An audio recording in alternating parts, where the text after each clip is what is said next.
Well, how y'all doing? You can see my little winger pen knife there. That means that I'm opening up some limited editions today. Obviously, as you can tell by the title, I'm doing some more Shantae. This is the Half Genie Hero. This is, until fairly recently, the most recent game. Um, there is a new one with the Seven Sirens. I'm still actually waiting for my copy to show up. It's been released digitally, but the physical release is just taking its sweet time. So, oh well. But yeah, we got all sorts of artwork going on the front. And some stuff there. This is the Risky Beats edition, so it comes with a soundtrack.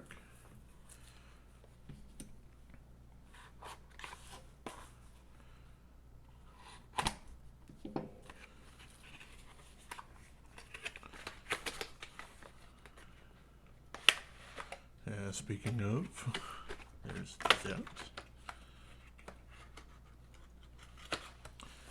Alright. I forgot the insert doesn't actually come out of that box. But that's fine. Okay, so here's a Risky Beats CD with the 30 tracks going on there. Neat. And yeah, Roddy Tops, that's her name. I just forgot it from the previous one. But I do like a lot of tracks on this soundtrack. It's got some bangers on it, so that's cool. And then you got the game.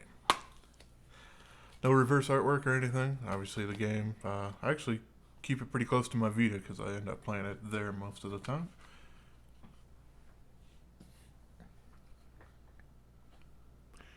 Here's some of the back end artwork. All regions, sure. I mean, not that actually specifying a region on the Vita really makes a difference. But yeah. Normally, that would be the end of the video, but this has been released again. This one's for the Switch. This is the day one limited edition for the Ultimate Edition. This basically includes all of the DLC on the cartridge. And this one's for the Switch, so you get a little bit better frame rate out of it, but still probably not quite as good as a PC, because I certainly love me my 60 frames plus, but limited edition games on the PC are super boring, if they exist at all, which doesn't happen very often. So, yeah, let's go ahead and get some things and stuff out. Cool. Same kind of packaging, where it's got an insert in the box that doesn't actually come out at all. It's in there. So, you got that same Risky Beats disc that you got with the Vita, so that's neat. That's why this one's still sealed. There's absolutely no difference there whatsoever. And you got, obviously, the game case. With, hey, you got sketch artwork for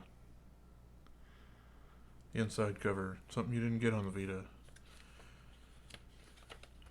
And also a little instruction manual thing that you also didn't get on the Vita.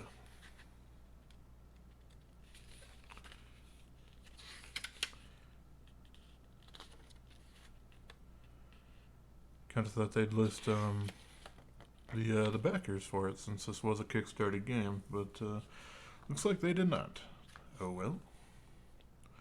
They're still available in the game, so that's cool. But the other thing that's really nice was this came with the Ultimate Edition art book.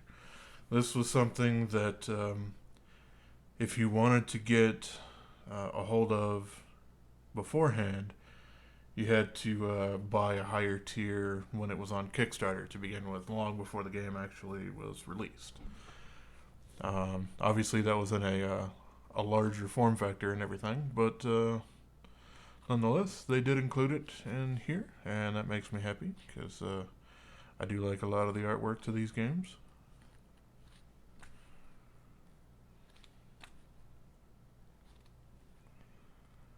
I do like a lot of concept art and sketches and stuff like that too. It's always interesting to see how they came up with stuff and how they evolved over time. But yeah, it's they did a really good job on the print work on this. Front's embossed, which yeah, that's kind of interesting on a soft cover art book. But yeah, there we go. So there's Half Genie Hero in the releases that were made for it. If I remember right, they did have one similar to. I think it was similar to the Vita one. That they also released it on PS4. Obviously, this one contains all the DLC that they made for it. There was some free stuff, if I remember right, but yeah, the DLC was actually fairly interesting to this game, as it was basically using the same levels, but changing it up slightly. It was basically another 5 different versions of the game. My favorite was they don't list it here, so I don't remember exactly which one it was, but it was called Jammies Mode. And yeah, you were in pajamas instead, and you would hit enemies with your pillow instead of whipping them with your hair and whatnot. And there was obviously a lot of variations going on in there. Yeah, the DLC added quite a bit of fun, getting to play as different characters and different level layouts and whatnot, so it was pretty fun. If you're looking to get a hold of one on a console, this is probably the one that you'd want to go for. But yeah, it is obviously also available basically everywhere else. Vita, obviously, PS4, probably Xbox, but I'm not quite sure. And obviously, it's on PC as well. So yeah, I suggest that if you haven't tried any of these games out, give them a shot. Either this one or the previous one to this. The Pirate's Curse. Either one of those would be a pretty good place to jump in. So yeah, as always, thanks for watching and being interested in what's actually inside some of these limited edition games. And as always, have yourself a wonderful rest of your day, yo.